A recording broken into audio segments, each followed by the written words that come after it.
नमस्कार, मैं प्रवेश गौतम और आप सबका स्वागत है पॉलिटिक्स टू द पॉइंट में। पिछले लगभग एक महीने से यह चर्चा जोरों पर है कि मध्य प्रदेश के पूर्व मुख्यमंत्री शिवराज सिंह चौहान का क्या होगा।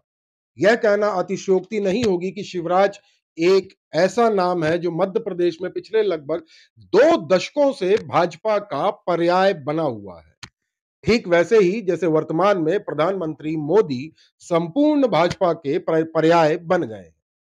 ऐसे में दो बड़े नेता का टकराव या यूं कहूं कि आमना सामना जब होगा तब क्या होगा, क्योंकि यदि शिवराज सिंह चौहान को लोकसभा का चुनाव लड़ाया जाता है तो वो कौन सी सीट से लड़ेंगे, विदिशा या भोपाल।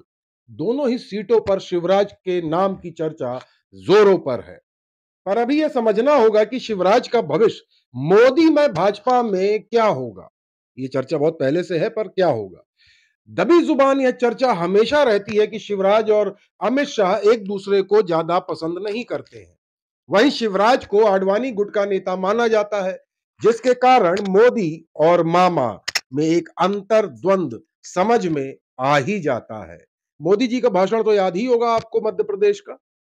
वहीं विधानसभा चुनाव में शिवराज का केंद्र के निर्णय से पूरी तरह सहमत न होने की चर्चाएं भी जोरों पर थी, क्योंकि प्रदेश भर के होर्डिंग्स में मामा की फोटो तो ऐसे गायब हो गई है जैसे गधे के सर से सींग।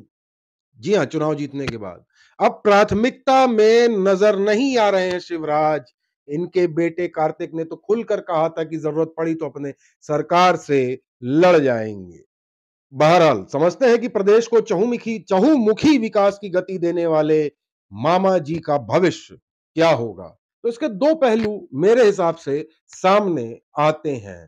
पहला यह है कि शिवराज को लोकसभा चुनाव में उतारा जाए, यानी लोकसभा चुनाव लड़ाया जाए। दूसरा यह है कि पार्टी में कोई पद देकर राष्ट्रीय स्तर पर पार्टी का काम करवाया जाए। पहले अब पहले पहले वाले पहलू की बात कर लेते हैं। यदि मामा को लोकसभा चुनाव लड़ाया जाएगा तो क्या होगा। चर्चाओं में भोपाल और विदिशा की सीट से चुनाव लड़ने की बात सामने आ रही है। खैर, जहां से भी चुनाव लड़े जीतेंगे तो 100%। जी हां, जीतने के बाद मोदी मंत्रिमंडल में शिवराज को जगह देनी ही होगी, क्योंकि उनका कद इतना बड़ा है। ऐसे में शिवराज जैसे मंजे हुए राजनीतिज्ञ को मंत्रिमंडल में स्थान देते हैं तो मामा फिर से मजबूत हो जाएंगे। अब बात कर लेते हैं, मामा लोकसभा में चले गए तो उनकी परंपरागत सीट यानी बुधनी विधानसभा से भाजपा का प्रत्याशी कौन होगा। यहां मामा ने अपने बेटे कार्तिकेय को तैयार कर रखा है।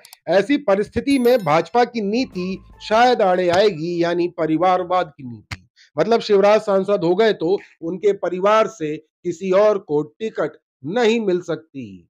तब बुधनी में मौका मिलेगा किसी और कार्यकर्ता को, यानी भविष्य में इस सीट से शिवराज का कब्जा लगभग समाप्त होने की संभावना रहेगी।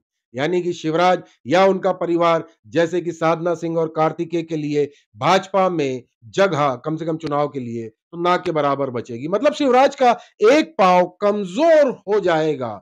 बुधनी विधानसभा सीट से भविष्य में शिवराज या उनके परिवार का राजनीतिक वर्चस्व लगभग समाप्त हो जाएगा। परंतु शिवराज विदिशा या भोपाल से लोकसभा सदस्य निर्वाचित होते हैं, तब शिवराज को बुधनी से बेदखल करना आसान नहीं होगा। ऐसे में पूरी संभावना है कि शिवराज को भोपाल और विदिशा दोनों ही जगह से टिकट न दिया जाए। इनके लिए जबलपुर या कोई और अन्य सीट देखी जाए। वैसे छिंदवाड़ा की भी चर्चा है। बहरहाल अब बात कर लेते हैं, लोकसभा में टिकट न देकर पार्टी में कोई बड़ा पद दे दिया जाए राष्ट्रीय स्तर पर और उनको दक्षिण के किसी राज्य का जिम्मा दे दिया जाए। जैसे वर्तमान में शिवराज को केरल का जिम्मा दिया गया, वहां बहुत दौरे कर रहे हैं। वहां ज्यादा समय बिताने से या रहने से शिवराज का मध्य प्रदेश में नेटवर्क समय के साथ कमजोर हो जाएगा। ठीक वैसे ही जैसे एक समय कैलाश विजयवर्गीय के साथ हुआ था, जब वह मध्य प्रदेश से बाहर चले गए थे, यानी हरियाणा चले गए और बाद में पश्चिम बंगाल के प्रभारी रहे। इस दौरान कैलाश विजयवर्गीय का प्रदेश में नेटवर्क थोड़ा कमजोर हो गया था। हालांकि पुनः कैबिनेट मंत्री बनने के बाद उनका नेटवर्क फिर खड़ा होता दिखाई दे रहा है। बहरहाल शिवराज को मध्य प्रदेश की राजनीति से बाहर करना है तो केवल यही एक विकल्प दिखाई देता है। यदि बाहर करना है तो। हालांकि दोनों ही पहलू में यह तो साफ है कि प्रदेश में भाजपा की सरकार को सबसे बड़ी चुनौती अंदर से कोई दे सकता है तो वह है शिवराज सिंह चौहान यानी मामा, क्योंकि उनकी लोकप्रियता आज भी किसी और नेता से, यहां तक कि वर्तमान मुख्यमंत्री मोहन यादव से कहीं ज्यादा है। और पब्लिक कनेक्टिविटी यानी जनता से उनका सीधा संवाद, कनेक्शन भी बहुत ज्यादा है। अभी काफी समय लगेगा प्रदेश में शिवराज का विकल्प खड़ा करने के लिए। तो देखना दिलचस्प होगा कि ये जो दबी जुबान चर्चाएं हैं कि मोदी में भाजपा और शिवराज अडवाणी गुट, अमित शाह जी, इनकी अंदरूनी कलह है या नहीं, मित्रता है या नहीं, वो तो समय बताएगा। और यदि टिकट मिलती है तो क्या होगा और नहीं मिलती है तो क्या होगा और मिलने के बाद बुदनी विधानसभा का क्या होगा, यह सवाल तो खड़े होते हैं। हमारा प्रयास आपको कैसा लगा ज़रूर बताइएगा। पॉलिटिक्स टू द पॉइंट पसंद आया हो तो शेयर ज़रूर करें। धन्यवाद।